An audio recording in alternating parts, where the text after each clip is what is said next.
of income. I'm delighted to welcome our regular guest and financial expert, Mukonki Mkongela. Mukonki, good morning.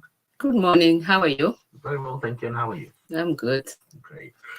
Yeah, creating multiple streams of income. So we're talking about today. Now, this can be a game changer in achieving financial security. But to start, let's get everyone on the same page. What exactly are multiple income streams? Okay. Let me say good morning to the listeners as well, and those watching me on YouTube as well as Facebook and LinkedIn.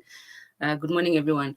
Multiple streams of income simply refers to many sources of income that you make. You could have a full-time job where you report from 8 to 17, or you could be doing something on the side. Maybe I like to say rearing chickens or growing vegetables. You go to the farm over the weekend. That gives you different sources of income. So that is what multiple sources of income refers to. It's just different sources of income. Okay. Why should our listeners consider having multiple income streams in their financial portfolio? I think it's important, Leslie, because many of us, one income source is not sufficient. Recently, I was invited actually on a TV program on ZNBC where we received a call. It was a live program. We received a call from a caller who was complaining about, his employers paying him late and that he wasn't able to, manage to finance or pay for his expenses, especially, expenses related to school. So for me, that got me thinking, and it got me thinking of why do most of us rely on just one source of income, our jobs? Why don't we also start thinking of, multiple sources of income in order for us to increase our financial resources? And so for me, thinking of creating multiple streams of income allows you to have an option, other means of sustaining your life. And it also gives you a safety net in times when one source is drying up, or where, for example, your employer is facing financial difficulties. You can always rely on another source of income. So the most important reason to look at multiple sources of income really is safety net, and just ensuring that you are covered even when one employer or one source has dried up. You can always rely on another one. Yes. Now, there's what's called active income. Could you provide some examples of what it is, active income? Thank you, Leslie. So we have different ways you can make money. One is actively, and active requires you to be there all the time. You're doing the work yourself. That is why it's called active. So active requires your energy, your full time. In fact, you're exchanging your time for money. That is what active income refers to. Yes. And passive income? So passive income is something that I would want you to pay particular attention to today if you're listening or watching, because that is where that is an area that is going to help you create multiple streams of income. Passive income is where you earn money with very little effort. You can, let me give you an example of probably if you've set up a website and you write blogs. If you're a journalist and you've set up a website and you write maybe blogs on financial matters, those blogs, as long as you're attracting traffic, you are going to earn some money from those blogs. Google will pay you some money, maybe through the adverts that they'll put on your blog page and all of that. So where you're not actively involved in making the income, that is called passive income. Yes. Okay. Thank you for clarifying. Now let's explore the pros and cons of creating multiple streams of income. Yeah. There's always an advantage or a disadvantage to anything. Let me start with the advantages. I've already mentioned you create a safety net for your life, and also you create financial security when you have different sources of income. And as a result, you're not really depending on one source of income. It's like you have a bucket. That's why it's called streams. I think the word streams could have come from, as flowing into a big, ocean, creating the Victoria Falls. Those are different sources coming through and creating a big, impact on your financial results. So that's the advantage, Leslie. Okay. And what else can you look at? Also, not depending on one source of income. When the economy is not doing well, for example, if you are a farmer and you cultivate maize, for example, we know that it's a seasonal thing, especially if you don't have, irrigation and all of that. It's a seasonal thing. So if you're a farmer, you definitely have to look at other sources of income for when it's not when we don't have the rains, or for when your harvest has completely dried up. So look at not just farming, but other economic sectors that could help you. If you're in the copper belt, you could also look at maybe mining. Now we're talking about small scale miners and all the opportunities that are available now.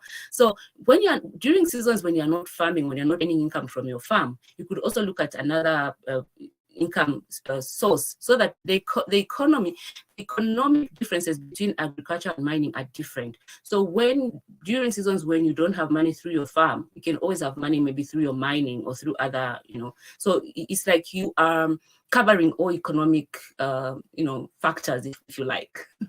I hope I've explained that okay, Lizzie. I think it is. This makes sense, but it will make even more since we talk about the disadvantages as well. But for now, we'll take a short break. We are listening in to the Dalama Insights Business Show, and of course on the show I'm with Mukonki Mukonka. Today we're talking about creating multiple streams of income. And remember, you can follow as well on YouTube live. Simply search for Mukonki, and you definitely get to follow live as well as ask any questions you may have. Take a short break. We'll be right back. You are still listening to the Dalama Insights Business Show, brought to you by Insight Partners Africa. Leave your comment or question on Mukonki's YouTube channel. The Dalama Insights, turning your challenges into actionable insights.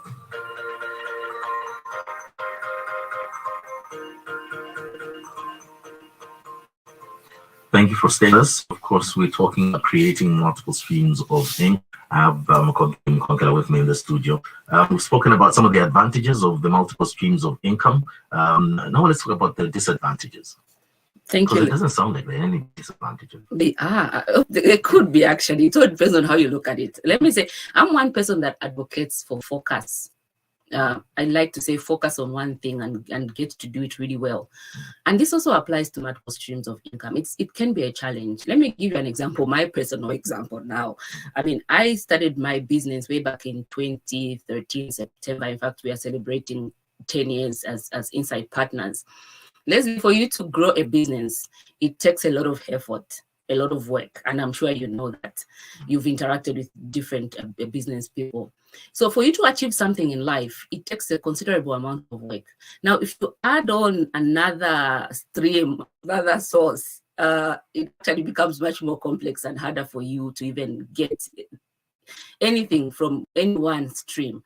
So the disadvantage of multiple streams of income lie in the fact that your energies are diverted, you are not focused. And so what's important is when you decide to start exploring these different income streams, and also what kind of income streams are you exploring? Focus on passive income, because passive income requires you just to set it up and then you start earning the return. So for example, I've got a question from Michael, who's on LinkedIn, is actually asking which passive income investment would you advise a first-time investor to try? So if you're in full-time employment, one thing you could do is invest in the treasury bills and invest in the government bonds. These are investments that don't require you to go for work every morning. You don't need to wake up at 8 to go to Bank of Zambia and start watching your bonds, do you? So for me, there could be disadvantages also with multiple streams of income, especially if you're looking at it from a job perspective, if you want to have different jobs, because that requires your energy. So look at for me, the way I undertook my multiple stream of income that I'm now venturing into, I focused on my business for the first 10 years completely. I mean, I've been with you for almost half of those years, 5 years, almost even more. We're talking about SMEs, talking about business. And it's that focus that has now allowed me to now start exploring different avenues. And what I mean is, having set up one income stream really well, created a good foundation and ensuring that you've got properly running systems, you can then start adding on other streams of income. However, if you've got the financial capacity, you've got the financial muscle, there are investments that you can start right now, even when you're in full-time employment. Invest in the treasury bill, in government bonds, buy rental property, because that will give you passive income. Okay. Yes. And are there any other disadvantages? Yeah, you could say they are, because even with passive income, you still need to do some kind of monitoring and checking up. Let's say if you invest in a stock on the Lusaka Stock Exchange, you don't just invest maybe in Chilanga Cement and then just lay back and say they'll be getting my dividends. You need to check how Chilanga Cement is performing in terms of their financial performance. Are they making profits from which you are actually going to gain a dividend? If they are not, then you need to start looking at other stocks that you can actually invest in. So that can take time away from yourself, from your personal life, from your family life, from your spiritual life. And so you need really to consider all this and balance out everything, because at the end of the day, we want to have a balanced life, family, spiritual, and everything that we do. Yeah. Even though we seem to focus more on money, though. Let's move on to the practical aspect, though. How can our listeners create multiple income streams for themselves? So how do you get started? For me, I really encourage you to look at something that you already are doing. Start with what you're already good in. For example, for me, it was easy for me to start talking about business and finance because I'm an accountant. In fact, I started way back in grade 8. I did bookkeeping, I did finance, I did accounting in secondary. So for me, talking about business and finance seems like a natural thing because it's something that I'm passionate about. So all of us are passionate about different things. So think about something that you're already doing that you're passionate about and start exploring, ways in which you can make money from that passively. So I gave you an example of blogs. For me, what I've done with my website, Inside Partners Africa, in fact, those of you that are listening or watching, please visit insidepartnersafrica.com. You are going to find that I've set up some worksheets for people like to ask about how do I compute, how much I should, the bonds, how much am I going to pay for the bond? If the face value is 100,000, how much is BOZ going to deduct from my bank?